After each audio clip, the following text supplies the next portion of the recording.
What's up, guys? Welcome to Hika April's. I'm bad at dates, actually. I tried to memorize it. Was it the 7th tomorrow? The 7th. The 7th, April 7th tomorrow. We're going to start off with some ankle calf work, our stretching, and think a little bit about the legs. So, if you're watching this and it's Monday, we had quite a bit of squatting, quite a bit of pulling. That's a lot on the feet, and it's a lot on the inside of the leg. We're going to loosen that up. And we're also going to take a look at tempoing movements. Talk a little bit about why we do that before we jump into the main part. So use this as your warm-up. If you want to do a little bit more to get the blood flowing, you can. I suggest maybe just going on a light jog, anything like that. But you're going to go 3 rounds. 30-second calf stretch each side. 30-second Olympic wall squat stretch each side. We'll talk a little about that in a second. And 5 waiter squat. That's going to be with a dumbbell or kettlebell, or really anything that you can hold weighted in the front rack. All right. Now, thinking about the calf stretch, you can do this on the handle of your dumbbell. Okay, not quite high enough for me. So what I'm going to do is I'm going to find a wall and do it. The big thing about doing this stretch and bringing it in a little bit, Vika, so they can kind of see my foot position. Bring it way in and focus on the foot. When I load up, I want to get as high up as I can and get that foot in. So you got a couple of things going on here. If you do a lot of running and squatting and pulling, it's going to tend to pull that knee inward because everything to the inside, the medial chain, is getting tight. Everything on this outside tends to slacken up a little bit. So when you're stretching, you need to make sure you're putting your foot, go ahead and bring it in so you can kind of see it from the top, is you want to get that stretch loaded up where you load up the foot and then drive forward. Now what we don't want to see is kind of come stand by me and point straight out of the foot. Good, turn it this way. Beautiful. What we don't want to see is that knee coming in inside the toe. Okay, so we don't want to see the knee driving in like that. We want to keep it just like as if we were squatting. If we were squatting, we want that knee to travel in line with the toe.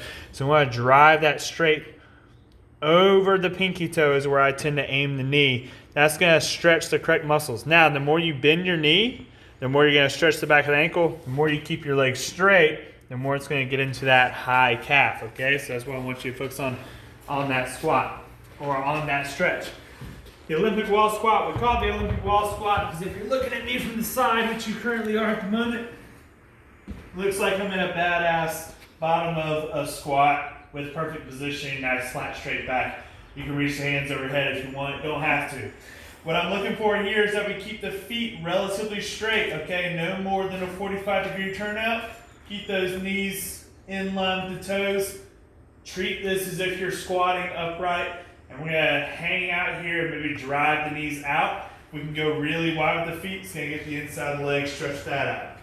Okay? And what I want you to think about is you've owned a position. You're good in a position when you can sit, relax, and breathe in that position.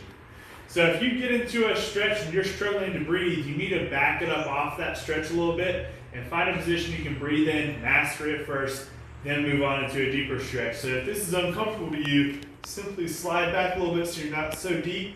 Focus on getting those feet pointed forward. Okay, you're going to spend 30 seconds in there. Although if you go a little bit longer, I won't tell anybody. Then you're going to do 5 waiter squats with tempo. And why we use tempo is it's going to allow the brain to recognize what muscle groups you really want to be focusing on and using. All right, it allows you to work on your bracing. Okay, so especially at the moment, a lot of the workouts we're doing, just due to limiting of equipment, things like that, a lot of them is a lot of fast-paced, really quick, trying to get your heart rate up. Okay, so we want to slow things down and kind of remind the body what positions and patterns and ones we're going through. Because sometimes if we're doing a million air squats, okay, we might have 10 to 15 in a row, look nice and perfect and straight, but then we're like, oh, we got to get to 20, and you start to see a little collapse in, you start to see a little bit of background and things like that. That tempo is going to help straighten that out, make sure we're strengthening up the full range of the position. So if you're using a dumbbell, hold it here in front of the body. Don't hold it back here. Same thing with the kettlebell, hold it here. You're just going 1, 2, 3, and back up. Okay? You're going to do that 5 times each side, focusing on that tempo. All right. We're going to switch I've done my job. Now someone else's turn. We're gonna go with the 20-minute EMOM. That's our workout today. Okay, it's 40 seconds of jump rope. She's just gonna do about 10 seconds right here. That's minute 1. You'll find the common theme in today's workout is about 40 seconds of work and 20 seconds of rest. And if you wanna go double unders, you can. Nice. And if we wanna ditch the jump rope, we can just mimic jump rope. Very good. All right, minute 2 is gonna be a kettlebell or dumbbell push press. If your weight feels too light for you, but it's the only option you got, go strict press here, okay, which you don't use your legs. But if you have a relatively heavy weight for you, go push press, where you're gonna dip and drive. Okay, knees track in line with the toes as you dip. Core stays nice and engaged. Notice her slight pause at the top. That's what we're looking for. All right, minute 3 is gonna be a 20-second side plank each side. Okay, so we're learning to breathe, own positions. So we get into a static position in which our core is engaged, and we focus on breathing through that. We're gonna go 20 seconds each side on that. Beautiful.